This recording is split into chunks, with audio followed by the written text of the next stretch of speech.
terarah, hidupnya ngaco, tidak tidak termotivasi menjalani hidup, tidak bekerja dengan baik, tidak berfungsi dengan baik, merasa hidupnya tidak berarti, tidak bermakna. Kayaknya kok menyedihkan banget ya kalau tidak mendesain hidup. Nah, ada satu risiko yang lebih gede lagi sebenarnya ketika kita tidak secara sadar mendesain hidup kita, ketika kita tidak sadar untuk mengarahkan kehidupan kita. Apa risikonya yang lebih besar? Kalau kita tidak secara sadar mendesain hidup kita, maka hidup kita itu akan didesain oleh orang lain.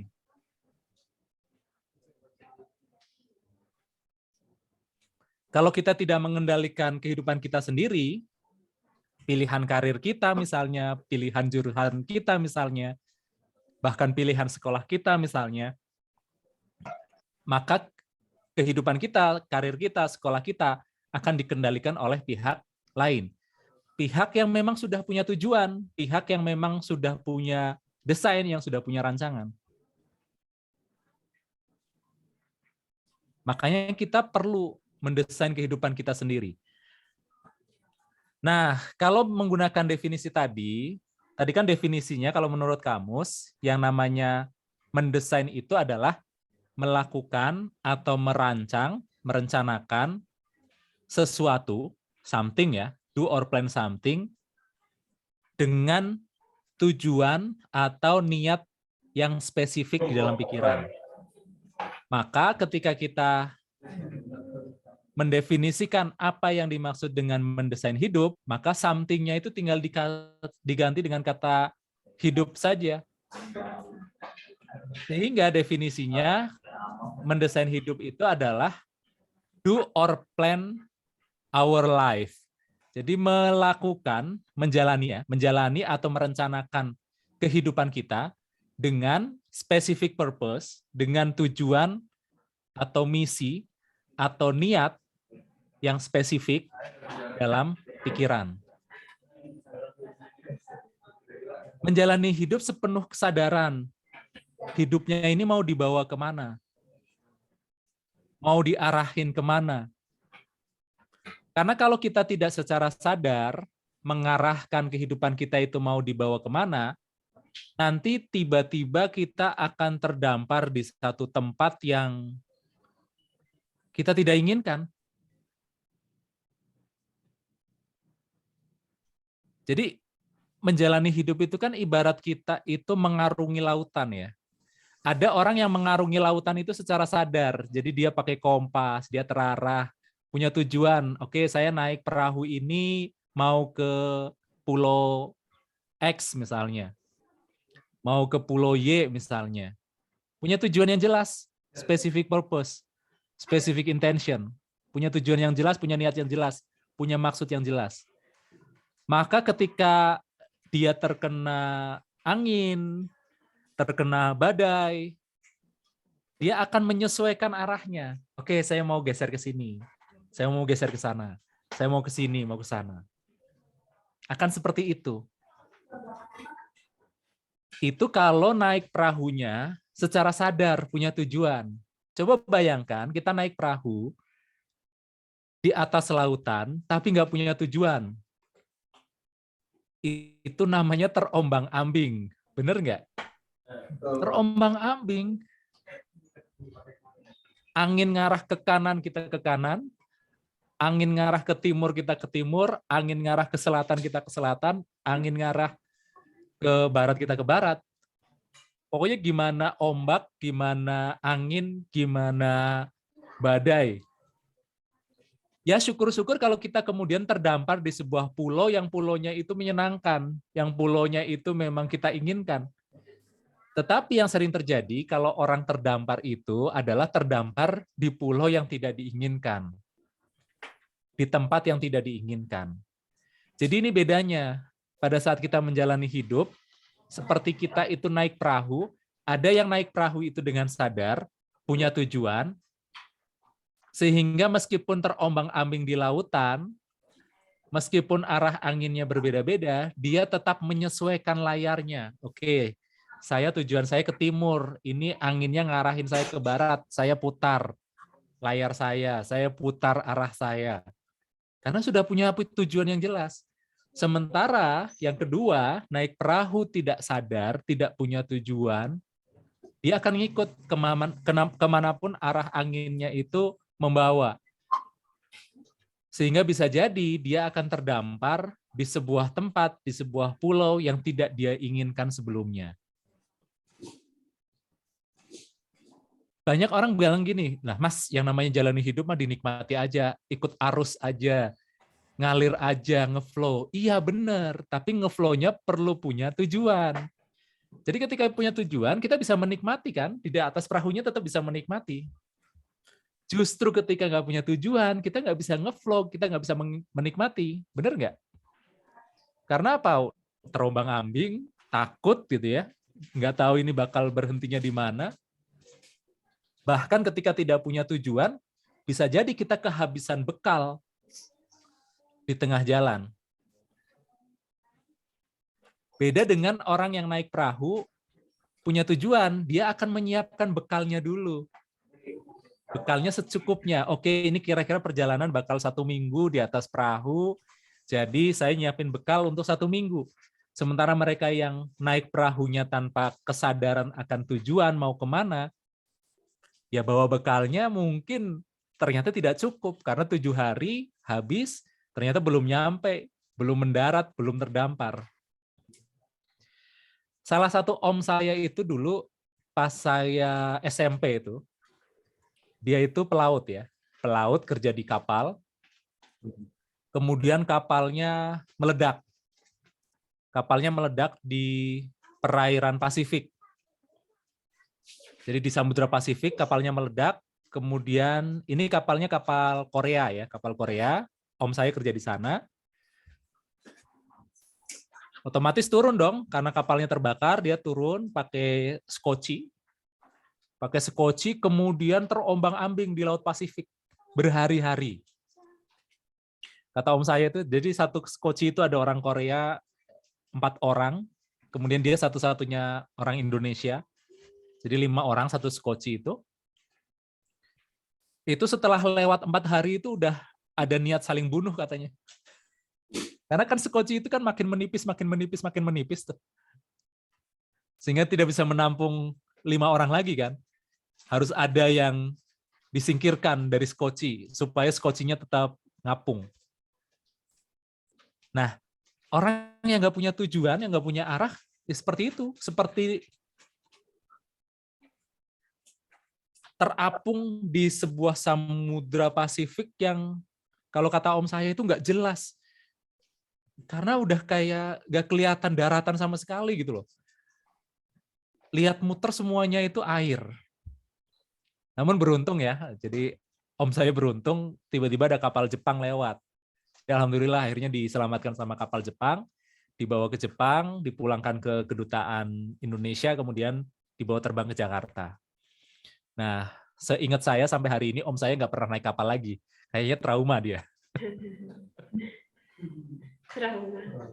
Tapi kita bisa bayangkan ya, orang yang tidak punya tujuan di dalam hidup, yang tidak mendesain hidupnya, ya kurang lebih nanti akan seperti itu gitu. Jadi seperti kita itu naik perahu, yang kita nggak tahu arahnya mau kemana, sehingga terombang-ambing. Dan ketika kita sudah kehabisan bekal, sudah kehabisan tenaga, kehabisan energi, ujungnya kita putus asa di dalam menjalani hidup. Kan repot jadinya kalau seperti itu. Mending kalau repotnya hanya diri sendiri. Kadang sudah ngerepotin diri sendiri, ngerepotin orang lain lagi. Kan lebih parah lagi kalau seperti itu kan.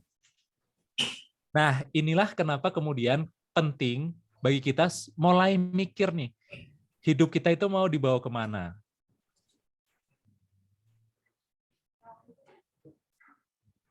Walaupun mikirnya nggak usah berat-berat dulu ya. Minimal punya bayangan lah. Misalnya, oke nanti aku pengennya kerja di mana nih misalnya. Karena gini, enak kalau misalnya kita mengerjakan hal yang kita sukai, kemudian kita dibayar. Benar nggak? Atau pilih dibayar tapi ngerjain hal yang tidak kita sukai. Misalnya ada dua pekerjaan ya, dua pekerjaan, gajiannya sama nih, gajinya sama, penghasilannya sama. Satu kita menyukai kerjaannya, yang satu kita tidak menyukai kerjaannya. Mau pilih yang mana? Pertama pengen kedua. Yang disukai atau yang nggak disukai? Kerjaannya, gajiannya sama angkanya. Katanya tergantung uangnya, Coach. Dibilang gajiannya sama. Kalau sama, gajinya sama. Gajinya sama. Yang disukai. Yang disukai. Yang disukai. Kalau gajinya lebih gede yang tidak disukai? Ya itu. Mata duitnya emang di sini, Coach. Dilema ya, dilema. Dilema gitu. Saya punya banyak teman ya yang dulunya memilih yang tidak disukai dan gajinya lebih gede. Ada teman-teman yang memilih seperti itu. Jadi mereka itu ya menganggap pekerjaan itu sebagai sumber penghasilan. Udah itu aja. Makanya target mereka itu adalah liburan dan hari Sabtu Minggu. Targetnya itu. Kalau kata Abah Rama itu setiap hari Jumat itu mereka akan mengucap TGIF. Thanks God, it's Friday gitu. Artinya besok libur, nggak kerja lagi gitu. Ada bahasa Sundanya tuh. Apa? Masih hafal nggak Teh? Apa itu? NGIJ. NGI. Nuhun Gusti ieu Jumuah.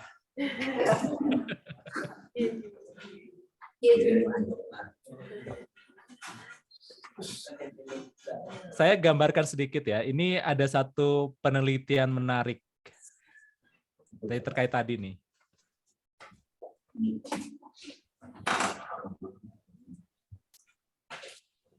Bentar ya.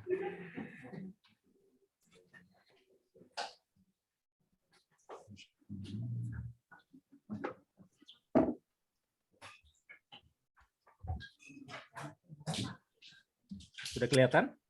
Sudah. Dashboard-nya ya. Jadi ada satu orang profesor, namanya Profesor Emmy, orang Jerman. Agak susah ininya, apa namanya? Nama belakangnya, saya nggak hafal nama belakangnya.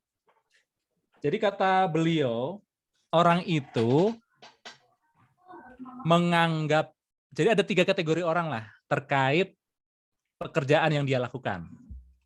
Kategori pertama adalah menganggap pekerjaannya itu sebagai job. Itu yang pertama. Bentar ya. Belum connect Bluetooth-nya. Tunggu sebentar. Oke. Oke, Coach.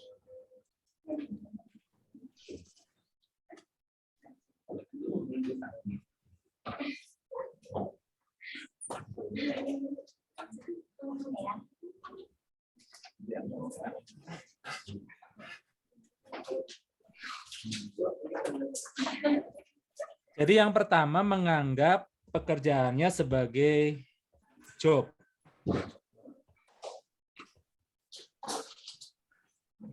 Apa itu job? Job ya pokoknya aktivitas yang menghasilkan duit. Aktivitas yang bisa dipakai untuk hidup. Makanya yang dia kejar itu adalah ya dapat penghasilan. Udah fokusnya ke situ aja. Kenapa saya nulisnya di bawah ya? Bentar saya pindahin ke atas.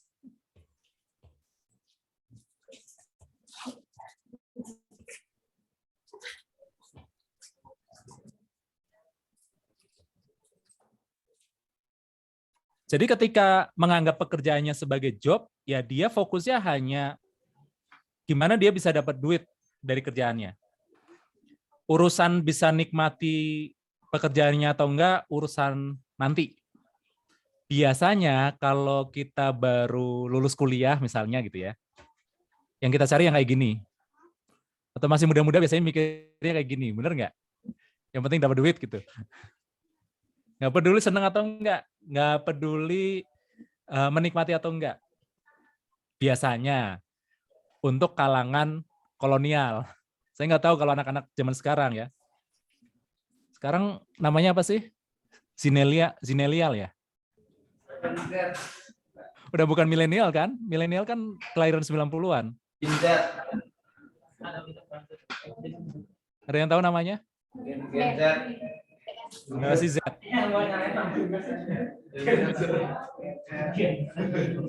Gen Z. Lo kenapa Gen Z? Gen Z ya, generasi Z. Memang benar sih kerjanya kayak Gen Z. Menjadi penerang ketika listrik mati. Jadi yang dia kejar itu, yang kejar-kejar duit sama liburan. Karena tidak menikmati pekerjaannya. Senin tidak menikmati hidup, Selasa tidak menikmati hidup, Rabu tidak menikmati hidup, Kamis tidak menikmati hidup, Jumat tidak menikmati hidup. Cuma pas Jumat sudah bersyukur, alhamdulillah. Nuhun Gusti iya Jumuah.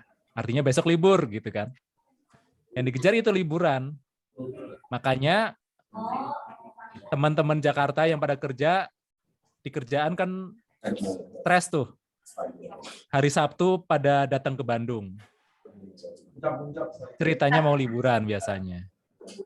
Tapi di Bandungnya macet juga, stres juga akhirnya ya. Ke Bogor juga sama ya Sabtu Minggu. Benar.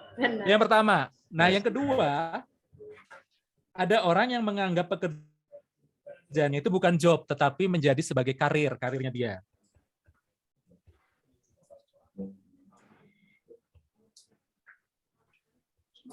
Karir itu apa? Karir itu berarti yang dia kejar itu ya jenjang karirnya. Gimana dia bisa naik ke jenjang karir yang lebih tinggi. Oke, aku mau kerja di perusahaan ABC misalnya. Aku startnya dari supervisor, tapi targetku 2 tahun naik jadi manajer. Kemudian setelah 3 tahun jadi manajer, aku pengen naik jadi asisten direktur misalnya. Punya arahnya, punya jalurnya. Yang dia kejar itu. Jadi bukan hanya penghargaan berupa uang, material, tetapi dia mengejar posisi. Mengejar status biasanya. Nah, kata Profesor Emi, ada yang ketiga. Yang ketiga adalah menganggap pekerjaannya sebagai panggilan jiwa. Sebagai calling, sebagai panggilan jiwa. Mereka yang bekerja, mengerjakan pekerjaannya karena panggilan jiwanya, maka dia nggak ngejar uang, karena uang akan datang dengan sendirinya. Dia nggak ngejar jenjang karir, karena semakin dia ahli di bidang yang jadi panggilan jiwanya itu, otomatis statusnya juga naik, karirnya juga naik. Mereka itu bekerja untuk apa? Bekerja untuk berkontribusi pada orang lain. Menjadi orang yang bermanfaat bagi orang lain. Jadi fokus dia adalah giving value atau berbagi nilai, berbagi manfaat. Nah, nanti biasanya dalam hidup, biasanya dalam hidup nanti gini nih.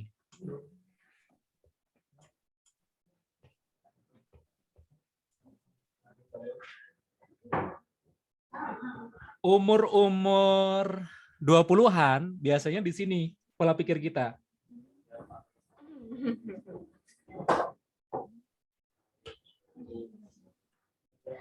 Umur 20-an biasanya kita ngejarnya kerjaan yang penting ngasilin duit. Bener nggak? Benar. Benar ya? Aduh, kena deh. Tapi nanti begitu udah jalan, udah kerja 10 tahun mulai bosen kan? Aduh, pekerjaan gini-gini aja gitu ya. Nah, pengen karirnya mulai nanjak. Makanya 30-an mulai geser ke sini. 30-an mulai perlu nyari karir yang lebih bagus, perlu mulai ngejar passion katanya gitu kan. Perlu mulai cari pekerjaan yang bisa ngasih status yang lebih baik lah di hadapan mertua, calon mertua, dan lain sebagainya gitu ya. Tapi nanti kalau udah umur 40-an, mikirnya udah beda. Kita mikirnya bagaimana bekerja itu untuk giving value ke orang lain, untuk berkontribusi pada orang lain. Ini gayanya kolonial. Menurut saya jangan ditiru. Jadi diskon aja, dipercepat aja. Misal, ini kan rata-rata masih belasan ya umurnya ya. Jadi startnya langsung dari sini aja. 20-an mikirnya ke arah sini. Karir bukan job. Sehingga 30-an kita sudah bisa ke sini. Atau kalau memang kita merasa sudah sangat matang, sudah sangat dewasa, bisa saja umur 20-an langsung mikir pekerjaan yang merupakan calling, yang merupakan panggilan jiwa. Karena pada saat kita bekerja sesuai dengan panggilan jiwa kita, kita tidak akan merasa bekerja di sana. Karena kita mengerjakan hal yang kita sukai.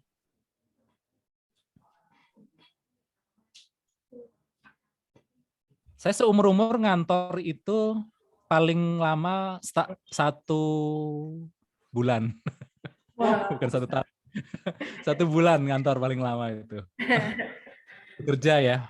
Karena ternyata nggak nyaman saya bekerja sama orang. Ternyata. Ya. 1 bulan keluar. Pernah satu waktu diminta untuk jadi kepala cabang. Saya sebut nggak apa-apa ya, sebut merek ya. Sebut coach. Sebut ya. Jadi ada lembaga namanya Tantowi Yahya Public Speaking School di Bandung. Nah, saya itu diminta untuk jadi kepala cabang di Bandung. Jadi kepala cabang untuk Tantowi Yahya Public Speaking School. Saya kan udah tahu saya kurang nyaman ya kerja di kantor. Jadi saya nego sama ownernya. Saya mau kerja di situ, tapi saya nggak ngantor. Tapi saya tetap digaji. Iya, request. Terus dikasih tim, dikasih karyawan. Saya akan capai target yang diharapkan. Udah gitu aja. Tapi sama ternyata ya. Cuma kuat sebulan ternyata. Sebulan kemudian resign. Saya bilang dulu, yaudah saya uji coba dulu ya sebulan ya. Kalau saya ngerasa nyaman, saya terusin. Kalau enggak, ya enggak.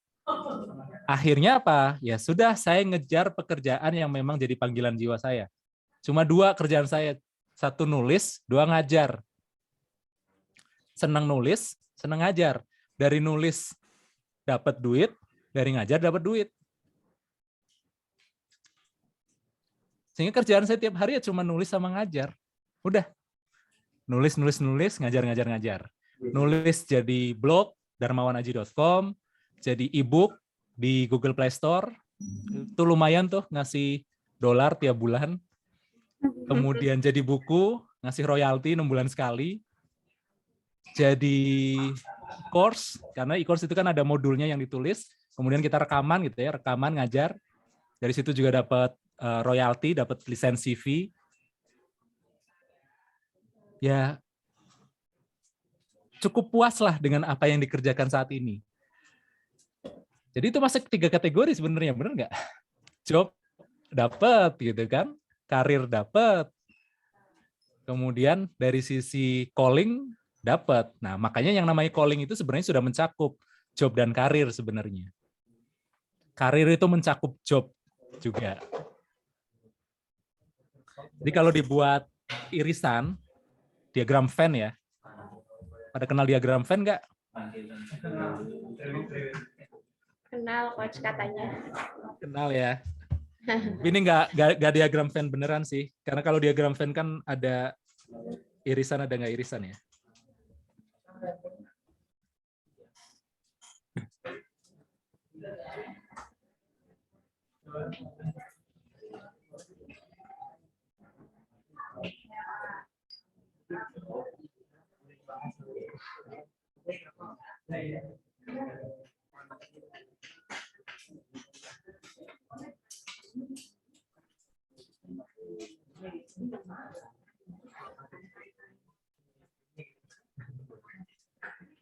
Ya, saya buat diagram Venn aja deh, biar aman.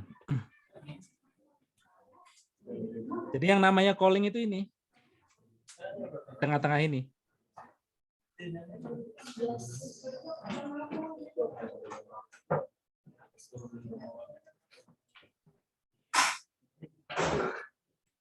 Jadi kita mengerjakan apa yang kita suka,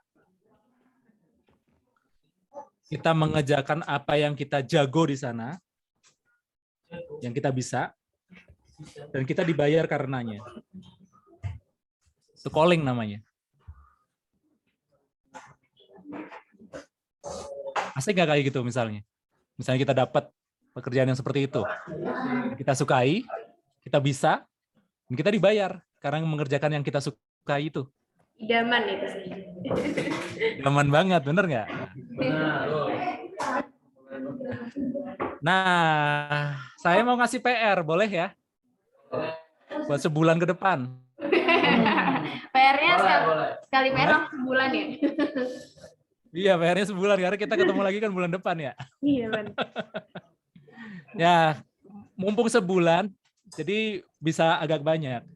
Saya pengen adik-adik nulis aja aktivitas ya, aktivitas dan konten ya, tipe konten. Aktivitas dan tipe konten yang adik-adik sukai. Aktivitas dan konten yang adik-adik itu bisa lakukan dengan sangat baik. Aktivitas dan konten yang kayaknya bisa ngasilin duit. Ditulis terpisah. Tiap hari itu. Nggak usah tiap hari. Jadi kalau mau dikerjakan sekali duduk boleh langsung dikerjain gitu ya. Tulis semuanya. Tapi nanti kalau misalnya pas lagi jalan atau lagi ketemu sama teman, kemudian kepikiran ada hal baru, masukin di daftar yang udah dibuat. Bayang ya? Jadi kayak semacam topik atau bidang-bidang tertentu gitu ya, Mas? Atau Iya, betul. apapun ya? Aktivitas atau topik ya. Jadi kalau aktivitas contohnya ya, menggambar. Misalnya ya, ini saya kasih contoh deh. Misalnya saya suka menggambar. Tapi saya nggak bisa menggambar. Berarti di bisa nggak usah ditulis. Tapi saya suka. Masalahnya karena bisa itu hasilnya bagus atau enggak gitu loh. Inilah dari hasilnya.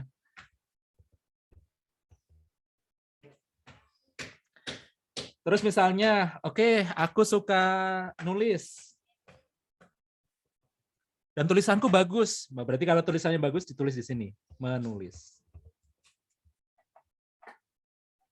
Apalagi misalnya, topik ya, ini kan aktivitas. Misalnya topik sekarang, topik atau konten. Topik atau konten atau bidang. Oh, saya senang seputar seni misalnya. Kalau ngobrolin seni, senang lah, happy. Bisa nggak? Bisa itu artinya dalam ya. Pengetahuan tentang itunya dalam ya. Jadi ini hasil atau kedalamannya. Kedalaman penguasaan. Kompetensi. Oke, bisa. Apalagi misalnya, saya suka sejarah. Tapi kalau dibilang kedalaman, nggak dalam-dalam amat lah.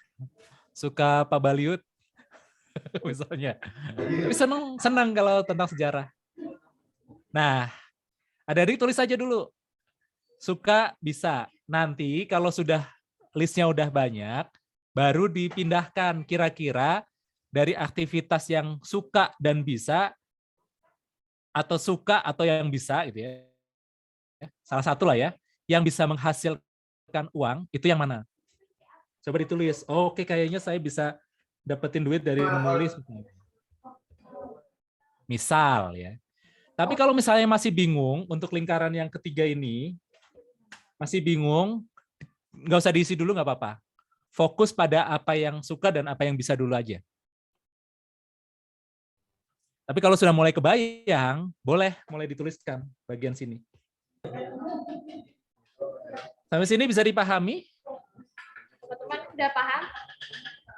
Apa tadi Reta mau nanya apa? Gimana? Udah paham? Ada yang pengen ditanyain? Satu aktivitas doang di tiga-tiganya. Coach, kalau satu aktivitas doang di ketiganya gimana, Coach? Ada yang nanya ini? Nggak percaya. Nggak mungkin ya. Spesifik kali Tel. Iya. Spesifik. Kalau kita ragu dengan diri kita, tanya ke temennya.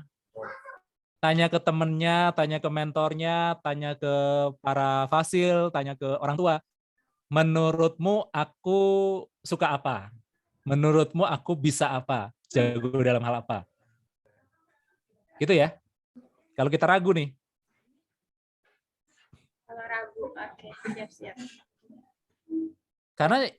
Karena gini ya.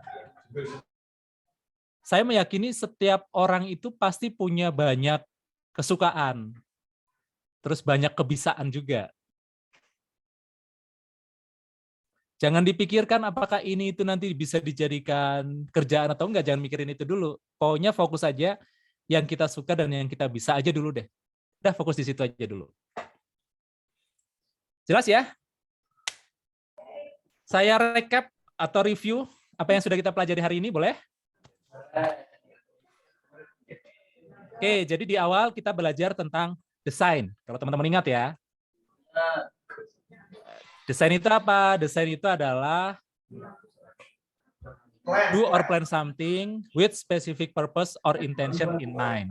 Melakukan atau merencanakan sesuatu dengan niat atau tujuan yang spesifik di dalam pikiran. Semua produk perlu didesain. Dan desain itu bukan sekedar kelihatannya, bukan sekedar penampakannya, bukan sekedar rasanya. Desain itu tentang apakah ini bisa bekerja dengan baik atau tidak. Makanya ada produk-produk yang karena salah desain, karena desainnya buruk, sehingga dia tidak bisa menjalankan fungsinya dengan baik. Nah, hidup itu juga perlu didesain, perlu direncanakan dengan baik. Kenapa? Ya supaya hidup kita lebih berwarna, supaya kita lebih bersemangat menjalani hidup kita, supaya lebih terarah. Karena hidup itu ibarat kita naik perahu. Naik perahu ketika kita punya tujuan yang jelas, sadar terhadap tujuannya, dengan ketika kita tidak punya tujuan, terombang-ambing, tentu berbeda. Ketika kita punya tujuan, kita bisa menikmati perjalanannya, kita bisa atur bekalnya. Tetapi ketika kita tidak punya tujuan yang jelas, kita bisa terombang-ambing, kita bisa tersesat, kita bisa terdampar di tempat yang kita tidak sukai. Makanya mendesain hidup juga sesuatu yang penting supaya kita tidak tiba-tiba kok sampai di satu tempat yang tidak kita sukai. Bekerja tapi tidak happy dengan pekerjaannya misalnya. Nah, pekerjaan itu adalah salah satu area, salah satu aspek yang perlu kita desain. Nanti akan ada aspek-aspek lainnya, tetapi kita mulai dari sini dulu. Karena biasanya yang paling kebayang kalau masih seumuran kita nih ya, seumuran kita. Seumuran kita ini biasanya adalah kerjaan, biasanya yang paling gampang. Nah, orang ternyata mandang kerjaan itu beda-beda. Ada yang mandang kerjaan itu hanya sebagai sumber penghasilan. Ada yang memandang kerja itu sebagai alat untuk naikin status, untuk menaiki jenjang karir. Tetapi ada juga orang yang menganggap pekerjaannya itu sebagai sebuah panggilan jiwa. Ketika kita mendesain hidup, yang diharapkan adalah kita menganggap pekerjaan itu sebagai panggilan jiwa kita. Sehingga kita punya arah, tetapi kita juga suka ya dengan apa yang kita lakukan di pekerjaan. Nah, caranya bagaimana supaya sampai di sana? Coba kenali dulu apa yang kita suka dan apa yang kita bisa. Nantinya kita cari irisan antara apa yang kita suka dengan apa yang kita bisa, dengan apa yang mungkin bisa menghasilkan uang.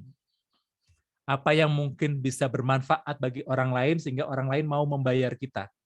Tetapi fokusnya di awal adalah kenali dulu apa yang kita suka dan apa yang kita bisa. Itu aja dulu. Gitu ya. Sampai di sini ada pertanyaan atau pernyataan? Ya, teman-teman, siapa yang mau nanya atau mau menyimpulkan? Kalau waktu itu sempat ada yang nanya gini, Coach, Kak, aku pengen bikin rencana hidup aku, tapi aku nggak kebayang sama sekali, ngeblank, nggak ada bayangan banget lah pokoknya gitu. Udah nyobain referensi, baca-baca, tapi tetap aja bingung gitu. Udah tahu nih sukanya apa, passionnya di mana, udah tahu bakat minat lainnya lah intinya gitu, tapi masih bingung, ngeblank gitu. Itu kalau kayak gitu gimana tuh, Coach? Ya, nggak apa-apa. Nanti di pertemuan berikutnya kita belajar. Oh, siap. To be continue ya. Iya, kita mulai dari sini dulu aja, supaya nanti startnya sama ya. Karena nanti simple sih, sederhana sih sebenarnya. Ini spoiler dulu ya. Spoiler dulu.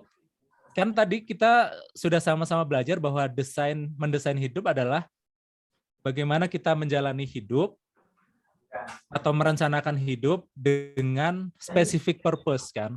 Dengan tujuan yang spesifik atau specific intention, dengan niat yang spesifik di dalam pikiran. Maka mulainya berarti dari menspesifikkan purpose-nya, menspesifikkan intention-nya. Itu dulu. Jadi ketika sudah kenal nanti apa yang disukai, apa yang dibisai, maka step berikutnya adalah memperjelas sebenarnya purpose saya apa, sebenarnya tujuan saya apa. Tapi ini spoiler aja dulu ya. Siap-siap. Jadi intinya menunggu pertemuan selanjutnya aja ya? Ya, ditunggu saja dulu. Iya. Dikerjain dulu PR-nya aja. Gitu. Karena kalau PR-nya nggak dikerjain, nanti nggak bisa lanjut nih ke step berikutnya. Siap, siap. Gitu. Iya, siap. Masih ada 1 menit. Saya pengen dengar insight, boleh? Yuk, teman-teman. Ya. Insight, siapa yang mau ngasih insight?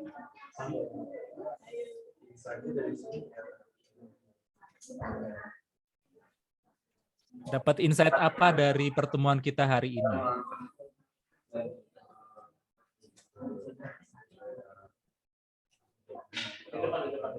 Ayo dulu, maju. Itu udah buka mulut, udah ngomong. Rangkai kata-kata. Rangkai kata. Enggak lagi servis kok.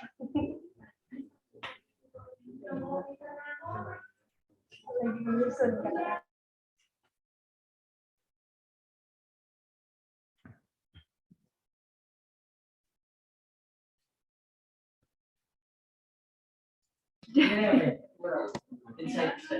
Yuk. Apa semuanya udah? Gua baru datang dari awal. Iya kan tadi udah dengerin ya, siapa yang mau? Kita harus membangun, harus mendesain kita dengan baik. Kita harus membangun mendesain. Coba, Baik.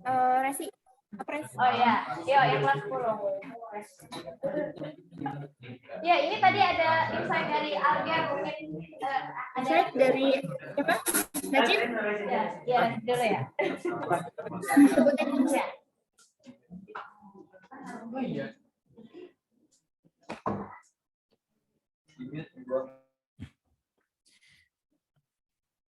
Mau di-PR-in juga insight-nya? Jangan gitu.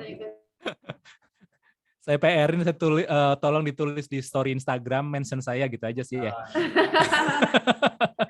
Kalau pada malu-malu begini. Iya, Pak. Sebenarnya pada tahu coach ini cuma lagi Iya, betul. agak malu nih. Ditulis aja ya, diposting di IG ya, bagi yang punya IG. Kalau yang nggak punya IG, ada yang maju. Coach, ada insight dari S2, Coach. Dari Kazif. Ya, mangga, silakan. Apa Ayo, itu? yang kelas 10 dulu deh. Habis itu Pak Dok. Tadi yang ingat kata Pak Haji, itu harus desain hidup kita sebelum hidup kita didesain orang lain gitu. Keren. Ya, keren Asif. Oke. Perlu sadar ya, mendesain hidup kita sebelum hidup kita didesain orang lain. Jalanilah dan nikmatilah hidup dengan mengarahkannya. Wih, iya. Jalanilah hidup dan Nikmatilah hidup, jalanilah hidup dan nikmatilah hidup dengan mengarahkan. dengan terarah. Siap. Terima kasih Pak Du dan Nazif. Oke. Cukup mungkin ya untuk pertemuan hari ini ya. Sampai ketemu insya Allah 1 bulan yang akan datang. Siap. Nah, saya kembalikan ke host kita. Terima kasih. Host atau MC ini? Apa aja deh. Boleh tepuk tangan buat Coach Aji.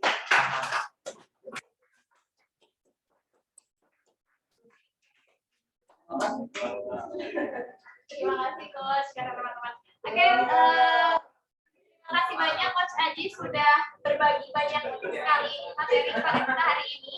Dan terima kasih juga buat teman-teman yang sudah menyimak. Selamat istirahat di sini, selamat berpikir panjang dan harus mendengarkan materi. Insya Allah banyak hal ya teman-teman. Itu aja sih Coach, terima kasih banyak sekali lagi. Saya sebagai moderator, Kak Salma sebagai moderator dan juga teman-teman fasilitator mengucapkan terima kasih banyak. Mohon izin untuk menutup.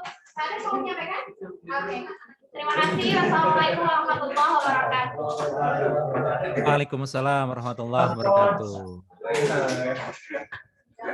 Izin pamit ya. Assalamualaikum. Waalaikumsalam.